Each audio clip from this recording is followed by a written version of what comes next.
ধর্ষণ মামলায় গ্রেপ্তার হলেন টিকটকার মামুন। লায়লাকে বিয়ে করার প্রলোভন দেখিয়ে তার সাথে দিনের পর দিন এরকম কর্মকাণ্ডে লিপ্ত হয়েছেন, এরকমটাই বলেছেন লায়লা।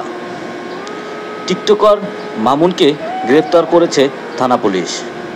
লায়লাকে ধর্ষণ করেছেন এমনটাই বলেছেন থানা পুলিশ এবং অভিযোগ করেছেন লায়লা যে তাকে ধর্ষণ করা হয়েছে দিনের পর দিন। তো মামুনকে পুলিশ কোর্টে নিয়ে যাচ্ছে। আপনাদেরকে আমি দেখানোর চেষ্টা করছি। এই গেট দিয়ে এখন ঢুকিয়ে নিয়ে যাচ্ছে মামুনকে নিয়ে যাচ্ছে কোর্টে। আপনাদেরকে আমি দেখানোর চেষ্টা করতেছি, দেখতে থাকুন, অবশ্যই দেখতে থাকুন। আমাদেরকে আর ভিতরে যেতে দিচ্ছে না, আমাদেরকে বের হয়ে যেতে হবে। মামুনকে নিয়ে যাচ্ছে, মামুনকে কোর্টে নিয়ে যাচ্ছে পুলিশ।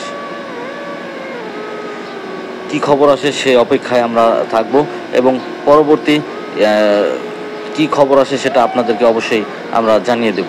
আমাদেরকে আর এখানে থাকতে দিবে না, আমরা বাইরে চলে যাচ্ছি। আমাদেরকে অবশ্যই বাইরে চলে যেতে হবে, গেটের বাইরে চলে যেতে হবে। পরবর্তী কি খবর আসছে